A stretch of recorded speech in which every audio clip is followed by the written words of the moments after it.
এ দেখো আমরা এখন কটা বাজে 8:50। এখন আছি আমরা মায়াপুর মন্দিরের বাইরে গেটে, মন্দির থেকে বাইরে গেটে চলে এলাম। এ হচ্ছে আমার ফ্যামিলি, আর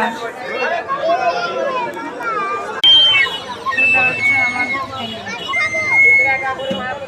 ছোট ছেলে, বড় ছেলে, আর এটা হচ্ছে আমার বোনের মায়াপুরে বেড়াতে এসেছি সবাই মিলে।